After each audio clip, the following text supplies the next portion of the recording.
Hello guys, मेरा नाम है फैजल खान और आप सबका स्वागत है जियो खान यूट्यूब चैनल पे। आज है आपका पैलेंटोलॉजी लेक्चर 3 और in today's video lecture we will discuss chemical environment. और केमिकल एनवायरनमेंट को पढ़ना ज़रूरी क्यों है, और इससे पहले मैं आपको बता देता हूँ कि अभी तक अपन पढ़ क्या चुके हैं। एक तो फॉसिल की डेफिनेशन को अपन ने डील कर लिया था बहुत डिटेल में। दूसरा, अपन ने कंडीशन ऑफ प्रिजर्वेशन की जो स्टार्टिंग की 3 कंडीशन थी वो देख ली थी। पहला ये कि डेड ऑर्गेनिज्म को एटमॉस्फेरिक कॉन्टैक्ट से डिटैच करना बहुत ज़रूरी है जैसे ही उसकी डेथ होती है। क्यों? क्योंकि एटमॉस्फेयर में ऑक्सीजन प्रेजेंट है और वो बहुत स्ट्रॉन्गेस्ट डिकम्पोजिंग एजेंट की तरह काम करती है, इसलिए डेड ऑर्गेनिज्म को एटमॉस्फेरिक कॉन्टैक्ट से डिटैच करना ज़रूरी है। अब वो एटमॉस्फेयर कॉन्टैक्ट से डिटैच कैसे हो सकता है? By mean of temporary covering. अब टेम्परेरी कवरिंग कौन प्रोवाइड करवाएगा? या तो वाटर कॉलम करवाएगा या आपका sand, silt, clay size particles करवाएंगे। दूसरी कि ये जो टेम्परेरी कवरिंग है अगर वो परमानेंट हो जाती है तो आपका डेड ऑर्गेनिज्म का फॉसिल में कन्वर्ट होने की जो प्रोबेबिलिटी है वो मैक्सिमम होती है। और अपन ने ये भी बोला था कि वाटर कॉलम जो है वो एक्सीलेंट मीडियम है टेम्परेरी कवरिंग प्रोवाइड करवाने के लिए। इसलिए अपन देखते हैं कि जो मोस्ट ऑफ द फॉसिल्स अपने को मिलते हैं वो मेराइन ऑर्गेनिजम्स के मिलते हैं। ठीक है, ये पॉइंट भी ध्यान में रखना। और इससे अपन ने एक चीज़ डिड्यूस करी थी, वो ये बोला था कि most favourable sites for the formation of और transformation of dead organism into fossils that is your oceans और सीज। ठीक है, यहाँ तक अपन बोल चुके थे। और उसमें जब टेम्परेरी कवरिंग को परमानेंट करने की बात आई थी तब अपन ने 2 फंडामेंटल पॉइंट्स डिस्कस किए थे कि rate of sedimentation and size of sediments. और आपने अभी तक वो लेक्चर नहीं देखा है, आप प्लीज़ एक बार उनको देख लीजिए ताकि आपको ये चीज़ें बेटर तरीके से समझ में आ सके। नाउ केमिकल एनवायरनमेंट में आपको बोलता हूँ कि on the basis of pH we define chemical environment and pH is defined on the basis of concentration of H plus ion, and concentration of H plus ion is regulated by CO2, and concentration of CO2 is regulated by many of the factors like temperature, pressure, solubility, fatigue zone, for abundance of photosynthetic plants, abundance of respiratory organisms, depth, salinity, density वगैरह वगैरह, और भी बहुत सारे हैं, latitude. आप बोलोगे कि चलो ठीक है, पीएच के बेसिस पे केमिकल एनवायरनमेंट डिफाइन कर दिया, पीएच अपन H प्लस आयन की बेसिस पे डिफाइन कर दिया, H प्लस आयन की कंसंट्रेशन CO2 से रिलेट करके देख लेंगे कुछ ना कुछ। केमिकल एनवायरनमेंट पढ़ने की जरूरत क्यों है? नाउ यहाँ पे चीजें समझो आप। कोई भी पर्टिकुलर ऑर्गेनिज्म है उसका एक कंपोजिशन होता है और वो कंपोजिशन एक पर्टिकुलर इन्वायरमेंट में स्टेबल होता है। पर्टिकुलर इन्वायरमेंट में स्टेबल होने का क्या मतलब है कि मान लो कि कैल्केरियस कंपोजिशन है, मतलब कैल्शियम कार्बोनेट से बना हुआ है, तो वो एक पर्टिकुलर पीएच, टेम्परेचर वगैरह कंडीशंस पे स्टेबल होगा। कोई ऑर्गेनिज्म है जिसका कंपोजिशन सिलिका है, मतलब SiO2, तो वो एक पर्टिकुलर इन्वायरमेंटल कंडीशंस में स्टेबल होगा। अगर उस कंडीशन से हटा करके उसको ऐसी कंडीशन में लेके आ जाए जिसमें वो स्टेबल नहीं है, मतलब वो डिजोल्व हो जाएगा, खत्म हो जाएगा एनवायरनमेंट, तो ऑर्गेनिज्म की चाहे कितनी ही अच्छी प्रोबेबिलिटी हो फॉसिल में कन्वर्ट होने की, अगर केमिकल एनवायरनमेंट की सूटेबिलिटी नहीं है तो वो वहां पे कभी भी फॉसिल में कन्वर्ट नहीं हो पाएगा। समझ रहे हो? फिर यहाँ पे एक चीज ये भी देखते हैं कि कैल्केरियस जो मटेरियल है वो हाई पीएच में स्टेबल होता है और जो सिलिशियस मटेरियल है वो लो पीएच में स्टेबल होता है। ऐसा क्यों है, इसको भी अपन डिस्कस करेंगे। एक चीज समझ में आ गई बात? यहाँ पे सेडिमेंट्री इन्वायरमेंट में या सेडिमेंट्री रॉक्स किस तरह की होंगी ये भी बहुत एक्सटेंट तक केमिकल एनवायरनमेंट कंट्रोल करता है। तो इसकी इंपॉर्टेंस बहुत सारी है। जैसे आप कभी फील्ड में जाएं तो मान लो कि सेडिमेंट्री टेरेन में गए और ऐसे टेरेन में गए जहाँ पे फॉसिल्स अच्छे खासे मिलते हैं, और आपने एक सैंडस्टोन का बेड देखा और उस सैंडस्टोन के बेड के अंदर आपने फॉसिल्स देखे, तो आपको मेनली फॉसिल्स इस तरह के दिखेंगे जिनका कंपोजिशन भी सिलिशियस होगा या सिलिका कंपोजिशन के होंगे। ठीक है, और आप मान लो कि लाइमस्टोन बेड देखा आपने, एक लाइमस्टोन की रॉक देखी, उसके अंदर जो कंपोजिशन, जो फॉसिल्स देखेंगे उन फॉसिल्स का कंपोजिशन भी मेनली कैल्केरियस ही होगा। मतलब जनरली लाइमस्टोन के अंदर सिलिका से बने हुए ऑर्गेनिजम्स के फॉसिल नहीं मिलते हैं और सैंडस्टोन के अंदर कैल्केरियस कंपोजिशन के फॉसिल्स हैं वो जनरली नहीं मिलते हैं। ऐसा क्यों है, इन चीज़ों का अपने को डिस्कस करना है। ठीक है। और ये एक पॉइंट और है कि क्या ये हमेशा के लिए सच है क्या कि सैंडस्टोन के अंदर कैलकेरियस कंपोजिशन के ऑर्गेनिजम्स के जो फॉसिल्स हैं वो नहीं मिलेंगे, और लाइमस्टोन के अंदर सिलिशियस कंपोजिशन के जो ऑर्गेनिजम्स हैं उनके फॉसिल नहीं मिलेंगे? ऐसा भी सही नहीं है, ट्रू नहीं है। ये एक एक्सेप्शनल केस में होता है। वो एक्सेप्शनल केस हम आपको बताएंगे जब सेडिमेंटोलॉजी में डायाजेनेसिस पढ़ेंगे, और specifically diagenesis of the calcareous sediments या कार्बोनेट्स जब पढ़ेंगे तब आपको ये समझाएंगे कि how siliceous organisms can be found in limestone. ठीक है, यहाँ पे अपन बेसिकली इसको डिस्कस करने की कोशिश करते हैं। फंडामेंटल अजम्पशन मैं आपको बता देता हूँ। यहाँ पे अपन फैक्ट मान के चलेंगे कि लाइमस्टोन के अंदर सिलिका के कंपोजिशन के जो ऑर्गेनिजम्स हैं वो नहीं मिलेंगे, और सैंडस्टोन के अंदर कैलकेरियस कंपोजिशन के जो फॉसिल्स हैं वो नहीं मिलेंगे। ऐसा क्यों है इसको अपन डिस्कस करने की कोशिश करते हैं। ठीक है, ये पॉइंट है। यहाँ पे मैं आपको 2-3 चीज़ें बताता हूँ कि पीएच के बेसिस पे अपन केमिकल एनवायरनमेंट डिफाइन करते हैं, फिर अपन देखेंगे कि पीएच कैसे डिफाइन करते हैं, फिर देखेंगे कि पीएच किन किन फैक्टर्स पे डिपेंड करती है, और जिन फैक्टर्स पे डिपेंड करती है वो किन किन फैक्टर्स पे डिपेंड करते हैं। समझ में आ रहा है ना? मतलब लेयर बाय लेयर जुड़े हुए हैं सारी चीज़ें। यहाँ पे समझो, पीएच के बेसिस पे अपन दो तरह के केमिकल एनवायरनमेंट डिफाइन करते हैं। एक है आपका एसिडिक एनवायरनमेंट और दूसरा आपका एल्कलाइन एनवायरनमेंट। क्योंकि जिस एनवायरनमेंट की अपन बात कर रहे हैं वो मेनली अपन ओशियनिक वाटर के केस में डिफाइन करते हैं, और ओशियनिक वाटर की जो एवरेज पीएच होती है वो 8.1 के आसपास होती है। तो ये जो केमिकल एनवायरनमेंट डिफाइन करने का जो क्राइटेरिया अपन ने लिया है वो 7.8 लिया है। ठीक है, अगर पीएच आपकी 7.8 से कम है, if pH is less than 7.8 then your chemical environment will be acidic nature. If your pH is greater than 7.8, if the pH is greater than 7.8 then the chemical environment will be alkaline. So now in alkaline environment calcareous material is stable. Calcareous material stable. And in acidic environment siliceous material stable. Now what do you mean by stability? देखो, acidic environment में silica composition वाले चाहे sediments हो चाहे organisms हो वो stable रहेंगे। Stable रहने का मतलब है कि वो सॉलिड फॉर्म में रहेंगे, प्रेसिपिटेटेड फॉर्म में रहेंगे। ठीक है, यहाँ पे कैलकेरियस मटेरियल स्टेबिलिटी का मतलब क्या है कि एल्कलाइन एनवायरनमेंट में जिन भी मटेरियल का कंपोजिशन कैलकेरियस है या जिन भी ऑर्गेनिजम्स का कंपोजिशन कैलकेरियस है वो स्टेबल रहेंगे। पॉइंट समझ में आ गया? तो ये फंडामेंटल अजम्पशन है। अब अपने को पता है कि कैलकेरियस सेडिमेंट से बनी हुई जो सेडिमेंट्री रॉक है उसको अपन क्या बोलते हैं? लाइमस्टोन।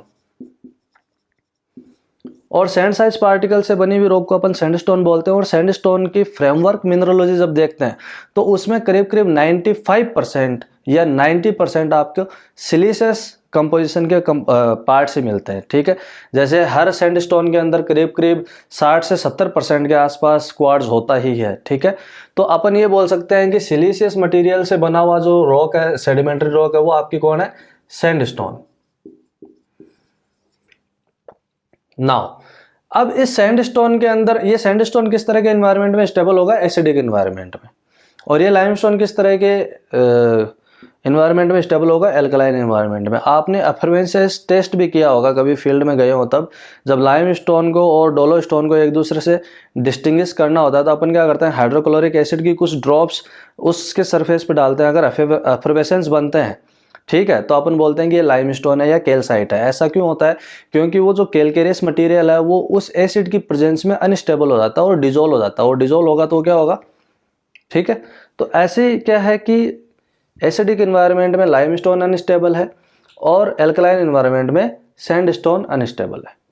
तो सिलिका कंपोजिशन वाले ऑर्गेनिजम्स हैं वो लाइमस्टोन में नहीं मिलेंगे, और कैलकेरियस कंपोजिशन वाले जो हैं वो सैंडस्टोन में नहीं मिलेंगे। अब ये तो जनरल फैक्ट हो गया, चलो ठीक है, मान लिया। अब ये पीएच किसके बेसिस पे डिफाइन हो रही है? ये तो फैक्ट हो गया कि ठीक है, केमिकल एनवायरनमेंट के बेसिस पे आपने डिफाइन कर दिया कि ये स्टेबल होगा और ये अनस्टेबल होगा।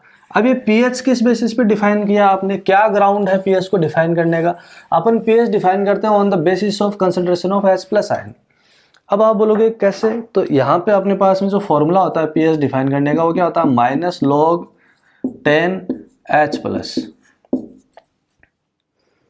ठीक है, अब यहाँ पे ये जो H प्लस आयन है ये कहाँ से आया है, बेसिकली इसको कहाँ से आया उसके बाद में अपन डिस्कस करते हैं। पहले ये बता देता हूँ कि H प्लस आयन के बेसिस पे पीएच कैसे कैलकुलेट करते हैं। मान लो कि आपके पास में 10⁶ कंसंट्रेशन में H प्लस आयन है, तो यहाँ पे पीएच कितनी आ जाएगी, रख के देख लो, माइनस लॉग 10H प्लस की आयन कितनी है, 10⁻⁻6। कैलकुलेट करेंगे, आगे जाएगा, आपको पता है कि log x की पावर n है तो n इंटू log x लिख सकता हूँ मैं इसमें। ठीक है, और अगर ये बेस सेम हो और ये सेम हो तो ये वैल्यू कितनी हो जाती है, 1। तो यहाँ पे ऐसा ही होगा, पीएच कैलकुलेट करने के लिए क्या करेंगे, माइनस इंटू -6 log बेस 10, तो ये बेस सेम है तो ये वैल्यू कितनी हो जाएगी, 1, और ये माइनस इंटू माइनस क्या होगा, प्लस, तो पीएच कितनी आ जाएगी अपने पास में यहाँ पे 6। तो जब H प्लस आयन की कंसंट्रेशन 10⁻⁻6 है तो पीएच की वैल्यू कितनी आई, 6। अब मान लो कि H प्लस आयन की कंसंट्रेशन हो 10⁻⁹ है। ठीक है, तो यहाँ पे आप जब रखेंगे इस वैल्यू को तो पीएच की वैल्यू कितनी आएगी, 9। ठीक है, तो जब पीएच की वैल्यू 6 है तो ये इन्वायरमेंट कैसा हो जाएगा, एसिडिक, और जब आपकी पीएच की वैल्यू 9 है तो ये इन्वायरमेंट कैसा हो जाएगा, एल्कलाइन। अब यहाँ पे एक चीज आप देख सकते हैं कि 10⁻⁻6 is much greater than 10⁻⁹ 10⁻⁻6 is greater than 10⁻⁹, है ना, ये तो सिंपल है। अब यहाँ पे एक चीज समझ में आ रही होगी कि जब H प्लस आयन की कंसंट्रेशन ज्यादा है तो पीएच की वैल्यू कैसी आ रही है, कम आ रही है। देख रहे हैं, जब 10⁻⁻6 था तो पीएच की वैल्यू कितनी आई, 6, और जब 10⁻�9 थी तो पीएच की वैल्यू कितनी आई, 9। तो यहाँ पे एक रिलेशनशिप अपने को देखने को मिलता है कि pH is inversely proportional to concentration of H plus ion, है ना, मतलब जितनी ज्यादा H प्लस आयन की कंसंट्रेशन होगी पीएच उतना ही कम होगा, और H प्लस आयन की कंसंट्रेशन जितनी कम होगी उतना ही पीएच ज़्यादा होगा। अब मैं आपको ये बोलूँ कि एसिडिक इन्वायरमेंट में H प्लस आयन की कंसंट्रेशन ज़्यादा होती है, तो आपको ये चीज़ समझ में आनी चाहिए कि हम कैसे बोल रहे हैं इसको। अब आप बोलोगे चलो ठीक है, ये H प्लस आयन की कंसंट्रेशन कम ज़्यादा है, एसिडिक इन्वायरमेंट, एल्कलाइन इन्वायरमेंट भी हो गया, समझ में आ गया।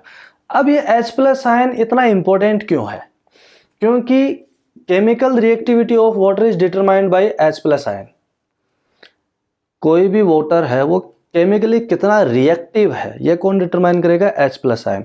जितनी ज़्यादा कंसंट्रेशन होगी उतना ही ये ज़्यादा रिएक्टिव होगा। रिएक्टिव होने का मतलब क्या है कि जैसे मान लो कि एक वाटर सैंपल है जिसके अंदर H प्लस आयन की कंसंट्रेशन बहुत ज़्यादा है, ठीक है, और ये जब वाटर आपकी किसी रॉक के कांटेक्ट में आएगा, जैसे मान लो कि KAlSi3O8 ये अपने पास में ऑर्थोक्लेज है ना, इस ऑर्थोक्लेज के कांटेक्ट में जब आएगा ना तो इसकी केमिकल रिएक्टिविटी इतनी है कि ये K+ को रिप्लेस कर देगा। तो ये जो मेटेलिक आयंस हैं, मोनोवेलेंट या डाइवेलेंट या ट्राइवेलेंट कैटायंस जो है, इनको ये रिप्लेस करने की कैपेबिलिटी रखता है। तो ऐसे ही क्या होगा कि जब ये कैल्शियम कार्बोनेट के कांटेक्ट में आएगा ना तो ये कैल्शियम को रिप्लेस करने की कैपेबिलिटी रखता है। ठीक है, तो केमिकल रिएक्टिविटी का मतलब ये हो गया कि H प्लस आयन की कंसंट्रेशन जितनी ज़्यादा होगी वो उतना ही मोनोवेलेंट, डाइवेलेंट और ट्राइवेलेंट कैटायंस को रिप्लेस करने की कैपेबिलिटी रखता है, और उसके बेसिस पे वेदरिंग की डिग्री डिफाइन हो सकती है। समझ में आ रही है ना बात। अब ये H प्लस आया कहाँ से वाटर के अंदर, सोर्स क्या है इसका, उसको अपन डिस्कस करते हैं।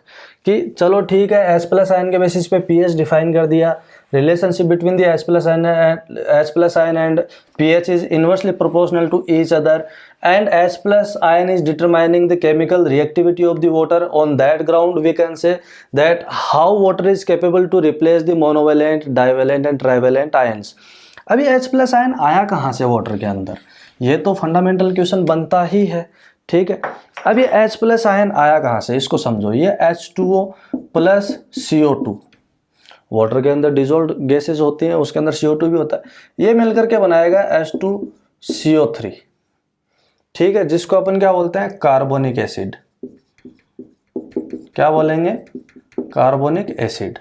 Now this carbonic acid is unstable. Unstable क्यों है, उसके पीछे अपने को थोड़ी सी थर्मोडायनेमिक्स वगैरह समझनी पड़ेगी, उसको अपन बाद में डील करते हैं। लेकिन यहाँ पे इतना सा समझ लो कि ये थोड़ी सी अनस्टेबल स्पीसीज है, और स्टेबिलिटी के लिए क्या करेगा, अपना एक H+ आयन है वो रिलीज कर देगा। ठीक है, H+ आयन इसने रिलीज किया और ये बन गया HCO3-। ठीक है, ये मेरा क्या है, बाइकार्बोनेट। ठीक है, और ये मेरा क्या आ गया यहाँ पे H+ आयन। अब ये जो H+ आयन है ना, ये केमिकल रिएक्टिविटी को डिटरमाइन करेगा और यही pH की वैल्यू को डिटरमाइन करेगा। अब फर्दर H+ आयन रिलीज होगा तो ये बनेगा CO3-2-। अब ये जो CO3-2- है, ये कैल्शियम 2+ से रिएक्ट करके क्या बना देगा, कैल्शियम कार्बोनेट। समझ रहे हो। अब ये जो H+ आयन है, ये क्या करेगा, अगर इसकी कंसंट्रेशन बहुत ज़्यादा हो जाएगी तो ये इसको तोड़ेगा, वापस HCO3- बनाएगा, और HCO3- में फिर H+ जुड़ करके क्या बनेगा, H2CO3 बनाएगा। ये सीक्वेंस इस तरह से चलेगी। अब यहाँ पे ये जो H+ आयन आया, यहाँ पे आप देख सकते हैं कि जब कैल्शियम कार्बोनेट बना तो CO2 क्या हुई, यहाँ पे कंज्यूम हो गई। समझ रहे हो ना। जब प्रेसिपिटेशन ऑफ कार्बोनेट्स हो रहा है, मतलब कैल्शियम कार्बोनेट बन रहा है, तब CO2 कंज्यूम हो रही है। और H+ आयन की कंसंट्रेशन कौन डिटरमाइन कर रहा है यहाँ पे, भाई वाटर के अंदर H2O तो है ही, भाई ओशियन है, बहुत लार्ज स्केल के वॉल्यूम में वाटर बॉडी है, उसके अंदर वाटर ही तो है। अब उसके अंदर CO2 कंसंट्रेशन जितनी ज़्यादा होगी उतना ही कार्बोनिक एसिड बनेगा, कार्बोनिक एसिड जितना ज़्यादा बनेगा उतना ही H+ आयन रिलीज करेगा। मतलब क्या हो गया कि H+ आयन की कंसंट्रेशन डायरेक्टली प्रोपोर्शनल है किसके, CO2 कंसंट्रेशन के। H+ आयन की कंसंट्रेशन किसके प्रोपोर्शनल है, डायरेक्टली CO2 कंसंट्रेशन के। अब ये CO2 कंसंट्रेशन जितनी ज़्यादा होगी वाटर के अंदर उतना ही H+ होगा। CO2 कंसंट्रेशन जितना कम होगा वाटर के अंदर उतना ही H+ आयन कम होगा, है ना। ज़्यादा CO2 है तो H+ आयन भी ज़्यादा है, कम CO2 है तो H+ भी कम है।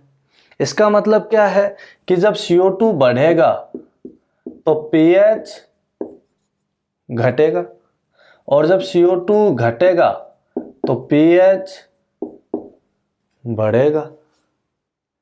अब यहां से यार पता नहीं अनगिनत क्वेश्चंस बनाए जाते हैं, कुछ भी नहीं है, बस एक सिंपल सा लॉजिक है कि CO2 concentration determines the concentration of H+ ion and H+ ion will determine the pH। जितना ज़्यादा H+ होगा उतना कम pH होगा, जितना कम H+ है उतना ज़्यादा pH होगा। उसी के करस्पॉन्डिंग जितना ज़्यादा CO2 होगा उतना कम pH होगा, जितना कम CO2 होगा उतना ज़्यादा pH होगा। ठीक है, अब यहाँ पे देखो एल्कलाइन एनवायरनमेंट में आपसे बोले कि तो ये क्या होगा, CO2 की कंसंट्रेशन कम से कम होगी ना, है ना। अब इसको अपन जस्टिफाई करते हैं कि ऐसा क्यों हो रहा है। यहाँ से आपको एक रिलेशन समझ में आ गया ना कि if CO2 increases then pH will decrease and if CO2 decreases then pH will increase, which means we can say that the relation between CO2 and the pH is inversely proportional to each other, because if one is increasing then second one will automatically decrease। ये चीज़ यहाँ तक समझ में आ गई ना। अब यहाँ से आप इसको समझो कि ये CO2 कंसंट्रेशन किन किन फैक्टर्स पे डिपेंड करता है। इसके बेसिस पे अपन कई सारी चीज़ डिफाइन करेंगे। कैसे डिफाइन करेंगे, अब देखो इसको, यहाँ से 2-3 चीज़ें आपको बिल्कुल क्रिस्टल क्लियर हो जानी चाहिए कि pH के बेसिस पे केमिकल एनवायरनमेंट डिफाइन करते हैं, ठीक है। और pH किसके बेसिस पे डिफाइन करते हैं, H+ आयन के बेसिस पे डिफाइन करते हैं। H+ आयन की कंसंट्रेशन को कौन रेगुलेट करता है, CO2 रेगुलेट करता है। H+ आयन अगर ज़्यादा होगा तो pH कम होगा, अगर H+ आयन ज़्यादा है तो मतलब CO2 ज़्यादा होगा। अगर अब यूँ बोलते हैं कि CO2 ज़्यादा होगा तो pH कम होगा। ये पॉइंट समझ में आ रहा है ना। यहाँ पे एक पॉइंट मैंने वो भी बता दिया कि जब आपका कैल्शियम कार्बोनेट बनेगा या कैल्शियम कार्बोनेट प्रेसिपिटेट होगा तो आपकी pH होगी वो क्या, आपकी CO2 क्या होगी, वहाँ से कंज्यूम हो जाएगी। अब CO2 कंज्यूम हो रही है मतलब CO2 is removing from the system. अब जब CO2 रिमूव होगी तो pH पे किस तरह का इफेक्ट पड़ेगा, pH विल इंक्रीज। हाँ समझ में आ गया ना बात। चलो अब देखो यहाँ पे क्या बोल रहे हैं अपन कि CO2 कंसंट्रेशन जो है वो H+ आयन की कंसंट्रेशन को रेगुलेट कर रहा है, H+ आयन की कंसंट्रेशन जो है वो pH को रेगुलेट कर रही है। तो इस CO2 की कंसंट्रेशन को कौन रेगुलेट कर रहा है? अगर ये समझ में आ गया तो जाहिर सी बात है कि जो अबर आगे कार्बोनेट कंपनसेशन डेप्थ पढ़ने वाले हैं वो भी समझ में आ जाएगा। ठीक है, इसको समझो। पहला पॉइंट अपन बोलते हैं कि फोटोसिंथेसिस।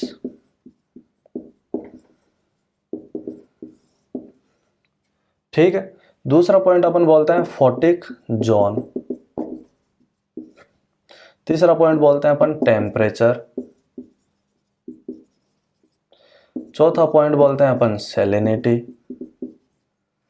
पांचवा पॉइंट अपन बोलते हैं रेस्पिरेटरी ऑर्गेनिजम्स। छठा पॉइंट अपन बोलते हैं लेटिट्यूड। सातवां पॉइंट अपन बोलते हैं सिंपल सा मान लो पार्शियल प्रेशर ऑफ CO2। ठीक है, आठवां पॉइंट अपन अगर बोलें तो सीजन्स के साथ में भी इसको रिलेट करके देख लेते हैं थोड़ा सा। ठीक है, ये कुछ 8 पॉइंट हैं जिनको अपन CO2 की कंसंट्रेशन से रिलेट करते हैं, सारे इंटर रिलेटेड हैं। देखो, फोटोसिंथेटिक प्लांट्स क्या करते हैं, H2O plus CO2 plus sunlight, ये क्या करेंगे, ग्लूकोज प्लस ऑक्सीजन। ये सिंपल रिएक्शन है। मतलब प्लांट्स की कंसंट्रेशन फोटोसिंथेसिस क्या करते, फोटोसिंथेसिस में होता क्या है, प्लांट्स क्या करेंगे, H2O CO2 और सनलाइट की प्रेजेंस में अपने लिए खाना बनाएंगे और क्या लिबरेट करेंगे, O2। तो फोटोसिंथेसिस क्या कर रही है, CO2 कंसंट्रेशन को डिक्रीज कर रहा है।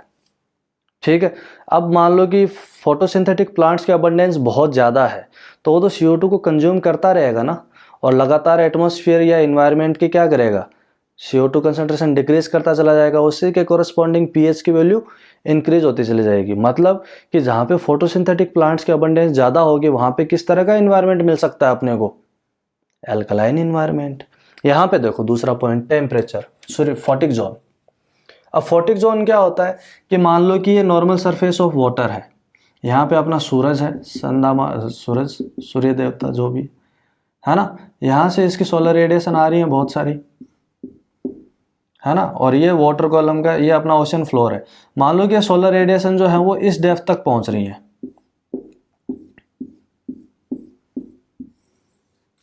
तो ये मेरा जोन कौन सा हो जाएगा, फोटिक जोन। कौन सा जोन हो जाएगा, फोटिक जोन। अब जहां तक सोलर रेडिएशन पहुंचेंगे तो सनलाइट है, CO2 है ही, H2O है ही, तो इन तीनों के कॉम्बिनेशन से क्या होगा, फोटोसिंथेसिस होगा।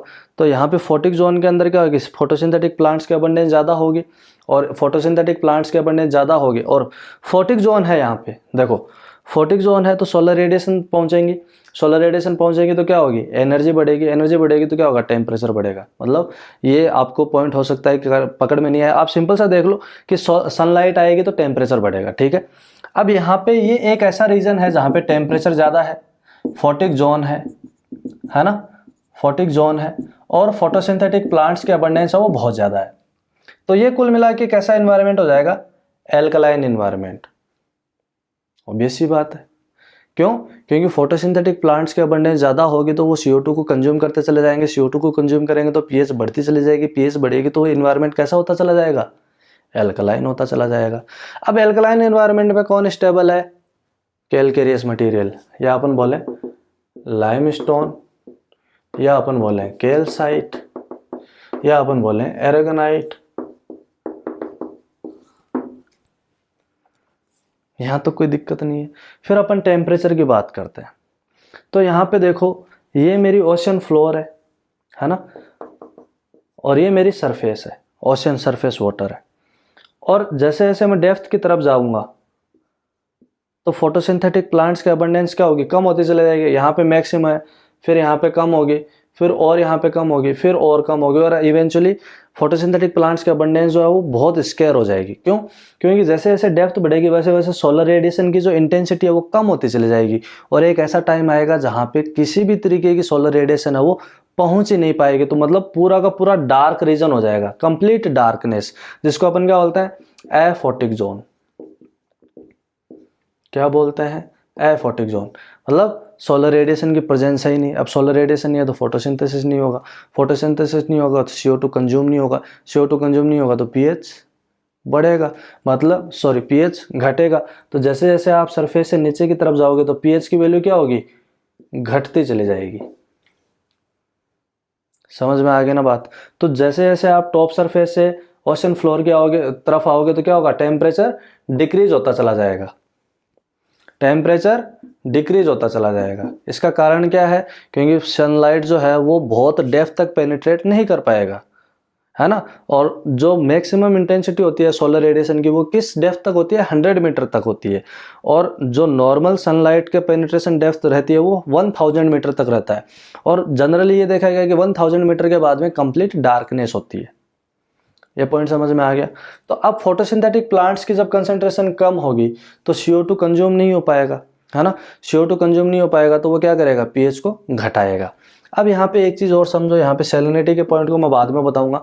रेस्पिरेटरी ऑर्गेनिजम्स को देखो, रेस्पिरेटरी ऑर्गेनिजम्स कौन होते हैं, जैसे हम हैं तो हम क्या करते हैं, O2 इनहेल करते हैं और CO2 एक्सहेल करते हैं। तो ऐसे ही ऑर्गेनिजम्स सी वाटर के अंदर भी बहुत सारे होंगे जो रेस्पिरेशन एक्सपीरियंस कर रहे हैं या प्रोसेस कर रहे हैं, है ना। तो वो क्या करेंगे, CO2 कंसंट्रेशन को बढ़ाएंगे। तो जैसे जैसे डेप्थ बढ़ती चली जाएगी फोटोसिंथेटिक प्लांट्स की अबंडेंस कम होती चली जाएगी। फोटोसिंथेटिक प्लांट्स की अबंडेंस कम होगी तो धीरे धीरे रेस्पिरेटरी ऑर्गेनिजम्स उनकी डोमिनेंसी बढ़ेगी, वो क्या करेंगे, CO2 कंसंट्रेशन को बढ़ा देंगे। अब CO2 कंसंट्रेशन को जैसे बढ़ाएंगे pH क्या होगी, आपकी डिक्रीज होनी चालू हो जाएगी। समझ में आ रहा है ना ये बात? अब ऐसे अपन सरफेस के लिए बात करें, यहाँ पे ये अपना 0 डिग्री लेटीट्यूड है, ये 30 डिग्री है, 60 डिग्री है और ये 90 डिग्री है। तो अपने को पता है कि जब अपन इक्वेटर से पोल की तरफ जाते हैं तो टेम्परेचर क्या होता है, कम होता चला जाता है, और टेम्परेचर कम होगा तो अगेन वही है सारा का सारा खेल, फोटोसिंथेटिक प्लांट्स की अबंडेंस कम होगी और उसी के कोरेस्पॉन्डिंग pH की वैल्यू भी कम हो जाएगी। अब pH की वैल्यू कम होगी तो किस तरह के ऑर्गेनिज्म स्टेबल होंगे, सिलीशियस कंपोजिशन वाले, और pH की वैल्यू ज़्यादा होगी तो किस तरह के ऑर्गेनिज्म स्टेबल होंगे, कैल्केरियस कंपोजिशन वाले। तो यहाँ पे एक चीज़ समझ में आ रही होगी ना कि जैसे जैसे ओशियनिक सरफेस से आप डेप्थ की तरफ जाओगे तो धीरे धीरे कैल्केरियस कंपोजिशन वाले ऑर्गेनिजम्स हैं उनकी कंसंट्रेशन कम होती चली जाएगी, और सिलीशियस कंपोजिशन वाले ऑर्गेनिजम्स हैं उनकी कंसंट्रेशन बढ़ती चली जाएगी। समझ में आ रहा है ना? इसका मतलब ये कि top surface will be dominated by organisms with calcareous composition और bottom surface will be dominated by organisms with siliceous composition।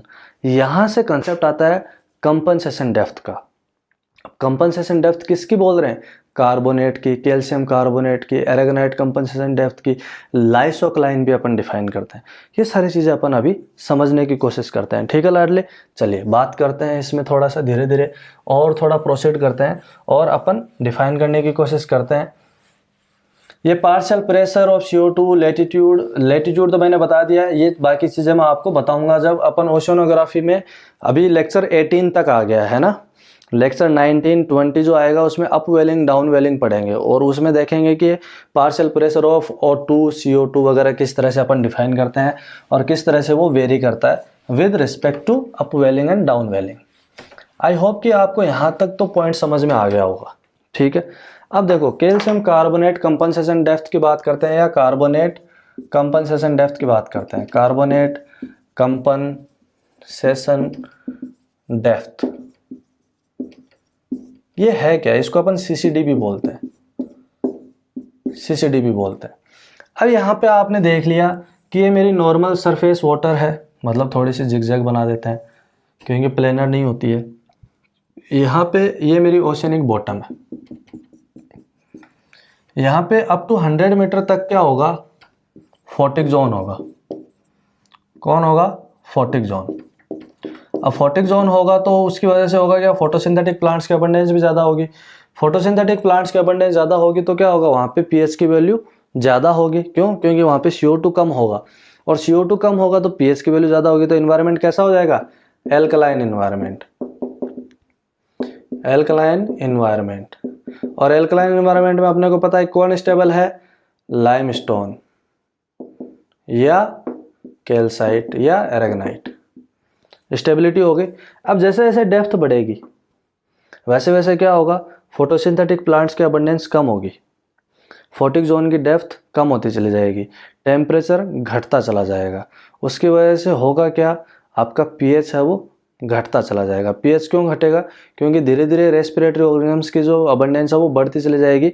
इसका कुछ लिंक है वो ओशियनोग्राफी, उसको मैं बाद में कभी डिटेल में डिस्कस करूंगा, क्योंकि अपन पैलेंटोलॉजिकल पर्सपेक्टिव में पढ़ रहे हैं तो अपन इसी को स्टिक करेंगे। ठीक है, यहाँ पे एक चीज़ समझ में आ रही होगी कि जैसे जैसे डेप्थ में जाएंगे तो आपकी रेस्पिरेटरी ऑर्गेनिजम्स की अबंडेंस बढ़ेगी तो CO2 की वैल्यू बढ़ेगी, CO2 की वैल्यू बढ़ेगी तो पीएच घटेगा और इन्वायरमेंट वो धीरे धीरे ट्रांजिशन जोन में आएगा। किसके, आप एल्कलाइन इन्वायरमेंट से एसिडिक इन्वायरमेंट की तरफ जा रहे हो। पॉइंट समझ में आ रहा है ना। तो मान लो कि यहाँ आते आते क्या हुआ कि जितना ये alkaline environment calcium carbonate produce कर सकता था उतना यहां तक आते आते क्या होगा, डिजोल्व होना चालू हो जाएगा। ठीक है, और कंपनसेशन का मतलब क्या होता है, कंपनसेशन का मतलब क्या होता है, जैसे हिंदी में बोलते हैं क्षतिपूर्ति। क्षतिपूर्ति का मतलब क्या होता है कि जितना नुकसान हुआ उतनी भरपाई हो गई। यहाँ पे कंपनसेशन का मतलब क्या हो रहा है कि जितना ये alkaline environment calcium carbonate supply कर रहा है उतना ये एनवायरनमेंट डिजोल्व कर रहा है। मतलब power of supply of calcium carbonate becomes almost equal to the dissolution of the calcium carbonates. That is called calcium carbonate compensation depth और सिंपली कंपनसेशन डेप्थ और कार्बोनेट कंपनसेशन डेप्थ। ठीक है, अब यहाँ पे कार्बोनेट कंपनसेशन डेप्थ का मतलब समझ गए ना कि जितना ये एनवायरनमेंट कैल्शियम कार्बोनेट सप्लाई करेगा उतना ही ये डिसॉल्व कर देगा। तो यहाँ पे क्या होगा, सिंपली डिसोल्यूशन मिलेगा कैल्शियम कार्बोनेट्स का। तो इसको अपन क्या बोलते हैं, CCD। अब CCD के नीचे क्या होगा, एसिडिक एनवायरनमेंट, और CCD के ऊपर कौन है, एल्कलाइन एनवायरनमेंट। अब ऐसा तो है नहीं कि CCD की तरफ जैसे जैसे जा रहे हैं अचानक से आपका एल्कलाइन एनवायरनमेंट से एसिडिक एनवायरनमेंट में आ जाएगा। यहाँ पे क्या होगा, एक ट्रांजिशनल एनवायरनमेंट भी मिलेगा जिसके अंदर पीएच जो है वो 7.8 से कम होगा, तभी तो डिसोल्यूशन बढ़ता चला जाएगा, है ना। अब एक ऐसी डेप्थ जहां पे आकर के कैल्शियम कार्बोनेट का जो डिसोल्यूशन है वो ड्रामेटिकली इंक्रीज हो जाए, इस डेप्थ को अपन क्या बोलते हैं, लाइसोक्लाइन। क्या बोलते हैं, लाइसोक्लाइन। और लाइसोक्लाइन आपको कार्बोनेट कंपनसेशन डेप्थ से ऊपर मिलेगा। ठीक है, और ये जो ट्रांजिशन जोन होगा इसके अंदर क्या होगा कि पीएच की वैल्यू जो है वो 7.8 से तो कम है। मतलब इन्वायरमेंट आपका धीरे धीरे कैसा होता जा रहा है, एसिडिक इन्वायरमेंट। अब आपको पता है कि एसिडिक इन्वायरमेंट में कौन स्टेबल है, सिलिका, और एल्कलाइन इन्वायरमेंट में कौन स्टेबल है, कैल्शियम कार्बोनेट। मतलब इस डेप्थ के ऊपर क्या होगा, कैल्शियम कार्बोनेट प्रेसिपिटेटेड फॉर्म में रहेगा, और इस डेप्थ इस पर्टिकुलर डेप्थ में क्या होगा, कैल्शियम कार्बोनेट आपका डिजोल्व हो जाएगा और सिलिका आपकी प्रेसिपिटेटेड फॉर्म में रहेगी। और जैसे जैसे नीचे आएंगे सिलिका आपकी प्रेसिपिटेटेड फॉर्म में रहेगी। समझ में आएगी बात। तो यहाँ पे एक चीज समझो कि जैसे जैसे ओशनिक सरफेस वाटर से डेप्थ की तरफ जाओगे पीएच की वैल्यू डिक्रीज होती चली जाएगी। पीएच की वैल्यू डिक्रीज हो रही है, उसकी वजह से इन्वायरमेंट आपका क्या होगा, एल्कलाइन से एसिडिक होगा। एल्कलाइन इन्वायरमेंट में कैल्शियम कार्बोनेट से बनी हुई चीज़ें स्टेबल हैं, एसिडिक इन्वायरमेंट में सिलिका से बनी हुई चीज़ें स्टेबल हैं। अब जब से एल्कलाइन इन्वायरमेंट से एसिडिक इन्वायरमेंट की तरफ जाओगे तो एक ऐसी पर्टिकुलर डेप्थ आएगी जहाँ पे dissolution of carbonates will dramatically increase, इसको आप क्या बोलेंगे, लाइसोक्लाइन।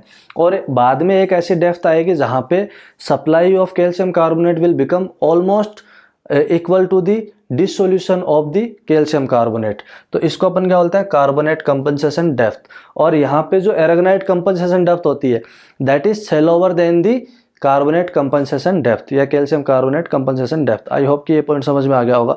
अब कैरेक्टरिस्टिक क्या है, जैसे ये कार्बोनेट कंपनसेशन डेप्थ है, इसका कैरेक्टरिस्टिक क्या है कि इसके कैल्शियम कार्बोनेट कंपनसेशन डेप्थ या कार्बोनेट कंपनसेशन डेप्थ के नीचे आपको सिलिशियस ऑर्गेनिजम्स स्टेबल मिलेंगे या प्रेसिपिटेटेड फॉर्म में मिलेंगे, और यहाँ पे CCD के अबाव कैलकेरियस कंपोजिशन के ऑर्गेनिजम्स है वो स्टेबिलिटी में रहेंगे या प्रेसिपिटेटेड फॉर्म में मिलेंगे।